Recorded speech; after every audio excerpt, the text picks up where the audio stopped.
Hello my dear student, कैसे हैं आप सब लोग। आज हम लोग संस्कृत लेसन के लेसन 1 जो कि वंदना के नाम से है इसके बारे में पढ़ेंगे।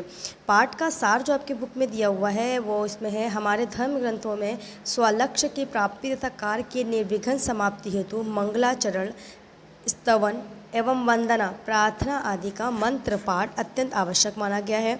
इस पाठ में दिए गए 5 श्लोकों में भी भक्त ने अपने कल्याणार्थ आराध्या की वंदना की है, जिससे उसका भी जीवन सुखमय या सुखपूर्वक व्यतीत हो सके। यानी इस लेसन के अंदर भगवान से अपने लिए कुछ मांगा गया है। तेजो असी तेजोमयी धेहि। तेज कहते हैं प्रकाश को, भगवान के कांति स्वरूप को। मई कहते हैं मुझ में, और धेहि का मतलब होता है धारण करना। ओज कहते हैं जो बल होता है, ताकत होती है। और वीर कहते हैं पराक्रम को। तो तेजो असी तेजोमयी धेहि, वीरमसि वीरमयी धेहि, बलमसि बलमयी धेहि, ओजो असी ओजोमयी धेहि।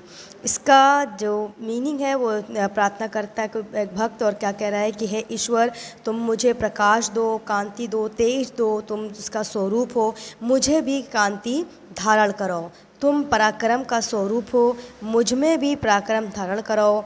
तुम बलशाली हो, तुम में ताकत है, मुझ में भी बल धारण कराओ।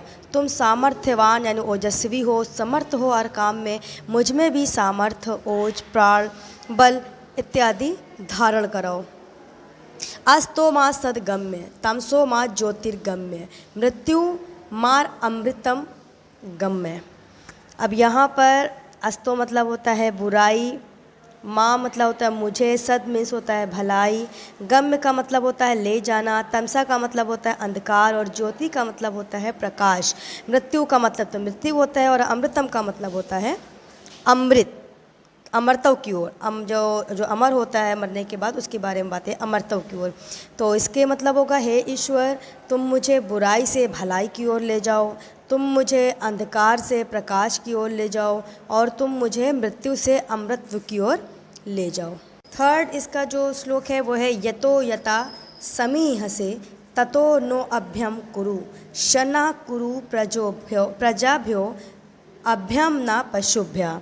यतो यथा का मतलब होता है जिस जिससे, और समीहस का मतलब होता है तुम चाहते हो।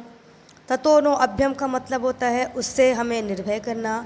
कुरु का मतलब होता है कर दो। शम का मीन्स होता है कल्याण। और प्रजो भयो अभ्यम का मतलब होता है प्रजाओं का। ना का मतलब होता है हमें, हमारी या हमारे। तो इसका जो मीनिंग होगा इस श्लोक का वो ये है कि हे देव, हे ईश्वर, तुम जिस जिस तरह से भी चाहते हो तुम उससे हमें निर्भय या निडर बना दो, हमारी प्रजा का कल्याण कर दो, और हमारे पशुओं को भी निर्भय कर दो। फोर्थ जो है इसका, नमो ब्राह्मणे त्वामेव प्रत्यक्षम ब्रह्मासि, त्वामेव प्रत्यक्षम ब्रह्म वादिष्यामि, ऋषम वादिष्यामि, सत्यम वादिष्यामि, तन्मामतु तद वक्तारम मतु, अवतु माम अवतु वक्तारम। इसमें नमो ब्राह्मण का मतलब यानी ब्रह्मा के लिए, त्वामेव का मतलब तुमसे ही है, ब्रह्मासि का मतलब ब्रह्म हो, त्वामेव का मतलब तुमको ही, और ऋतम यानी जो भी वास्तविक सच्चाई है, यथा स्थिति जो है वो, तन्मावतु का मतलब मेरी रक्षा करना, और वक्तार मुख का मतलब वक्ता को। तो इस श्लोक का जो मतलब है वो है कि हे ईश्वर, ब्रह्म के लिए नमस्कार है, तुम ही प्रत्यक्ष ब्रह्म हो, और तुमको ही प्रत्यक्ष ब्रह्म मैं कहूँगा भी। यथा स्थिति यानी जो वास्तविक सच्चाई है वही मैं कहूँगा, सत्य कहूँगा, वही मेरी रक्षा करेगा।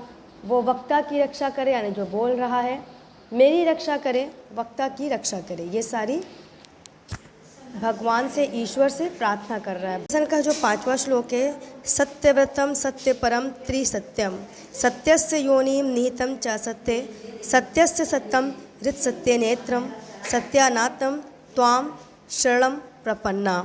सत्यव्रतम का मतलब सत्य का व्रत लेने वाला, त्रिसत्यम मतलब तीनों काल में जो सत्य बोलने वाला या पंचभूत होता है, सत्यस का मतलब होता है सत्य रूपी आत्मा वाला, और प्रपन्ना का मतलब होता है प्राप्त होता है।